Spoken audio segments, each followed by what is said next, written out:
Pernahkah kamu bertanya-tanya, bagaimana bisa burung hantu menjadi penguasa malam yang begitu ulung? Mereka adalah pemburu senyap yang bergerak di bawah selubung kegelapan, seolah memiliki kekuatan super. Nah, hari ini kita akan membongkar semua rahasia mereka, satu persatu. Ini bukan sekadar cerita tentang burung. Ini adalah panduan bertahan hidup dari pemburu nokturnal paling ikonik di dunia. Bersiaplah untuk terpesona oleh keajaiban alam yang dimiliki oleh sang penjaga malam. Kita mulai dengan kemampuan mereka yang paling legendaris, terbang tanpa suara.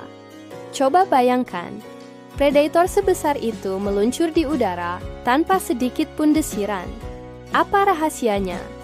Jawabannya ada pada struktur bulu mereka yang unik. Tepi depan bulu sayap utama mereka memiliki gerigi seperti sisir.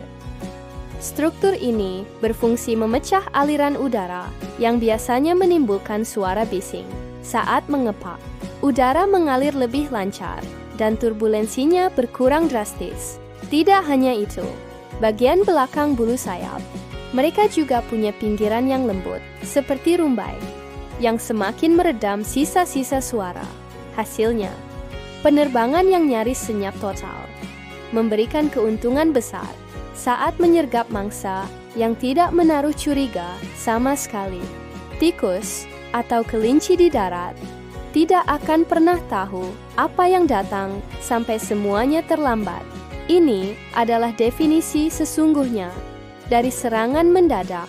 Sekarang, mari kita bicara tentang mata mereka yang besar dan menghipnotis itu. Penglihatan malam burung hantu benar-benar luar biasa. Mata mereka bukan berbentuk bola seperti mata kita, melainkan berbentuk tabung yang memanjang ke dalam tengkorak.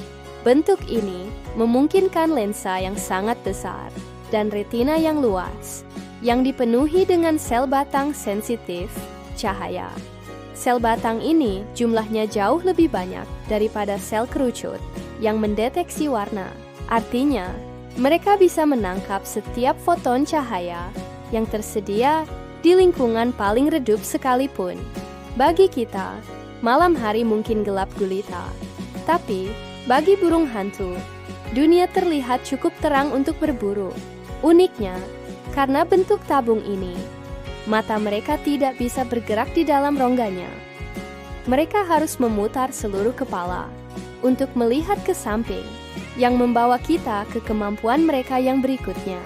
Mungkin kamu pernah melihat video burung hantu memutar kepalanya dengan cara yang tampak mustahil. Mereka memang bisa memutar leher hingga 270 derajat. Ini bukan sihir, tapi adaptasi anatomi yang brilian. Burung hantu memiliki 14 ruas tulang leher, 2 kali lipat jumlah yang dimiliki manusia. Fleksibilitas ini dikombinasikan dengan sistem pembuluh darah khusus yang memastikan aliran darah ke otak tidak terputus saat leher berputar ekstrim, memungkinkan mereka untuk memindai lingkungan sekitar tanpa harus menggerakkan tubuh. Kemampuan ini sangat penting karena mata mereka terpaku di tempat. Rotasi leher inilah yang memberi mereka pandangan panorama 360 derajat. Mereka bisa mengawasi mangsa di satu sisi dan waspada terhadap ancaman predator dari sisi lain. Semuanya sambil tetap bertengger diam-diam. Tapi penglihatan super saja tidak cukup di kegelapan total. Disinilah pendengaran mereka yang super tajam berperan. Perhatikan wajah burung hantu. Piringan bulu yang mengelilingi mata mereka, yang disebut piringan wajah, bukanlah sekadar hiasan. Bulu-bulu kaku ini berfungsi seperti piringan satelit, mengumpulkan gelombang suara sekecil apapun, dan menyalurkannya langsung ke lubang telinga mereka. Yang lebih menakjubkan lagi, pada banyak spesies burung hantu, posisi telinga mereka tidak simetris. Satu telinga sedikit lebih tinggi dari yang lain. Asimetri ini memungkinkan otak mereka untuk menghitung perbedaan waktu, kedatangan suara yang sangat kecil, antara telinga kiri dan kanan.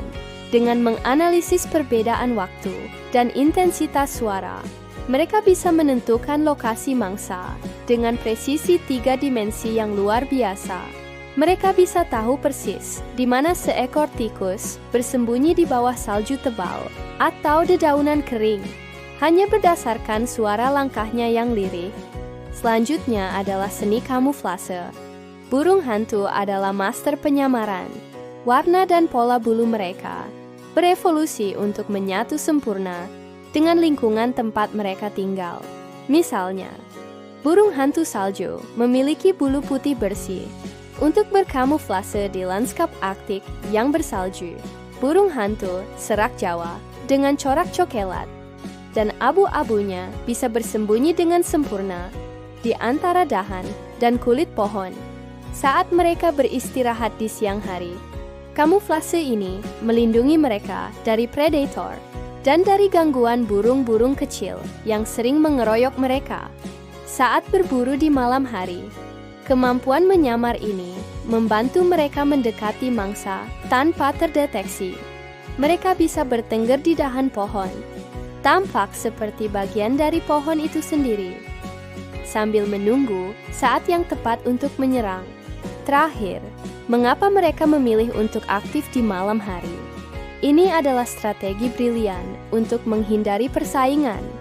Sebagian besar burung pemangsa lain, seperti elang dan alap-alap, aktif di siang hari. Mereka adalah predator diurnal. Dengan berburu di malam hari, burung hantu memasuki arena yang lebih sepi. Mereka tidak perlu bersaing langsung dengan para pemburu siang untuk mendapatkan sumber makanan yang sama.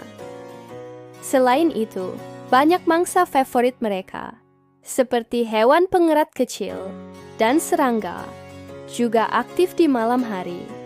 Jadi, burung hantu telah mengukir ceruk ekologis yang sempurna untuk diri mereka sendiri. Mereka adalah raja dan ratu di kerajaan malam, beroperasi saat sebagian besar dunia tertidur.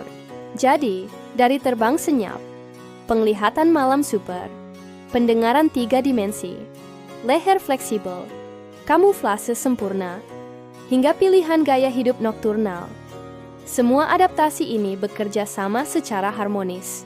Burung hantu adalah contoh evolusi yang luar biasa. Sebuah mesin pemburu yang dirancang dengan sempurna untuk dunianya. Mereka mengingatkan kita bahwa ada begitu banyak keajaiban tersembunyi di alam, terutama saat matahari terbenam. Terima kasih sudah menonton dan menjelajahi dunia malam bersama kami. Jika kamu suka dengan konten seperti ini, jangan lupa untuk suka, bagikan, dan berlangganan saluran kami untuk petualangan sains lainnya. Sampai jumpa di video berikutnya.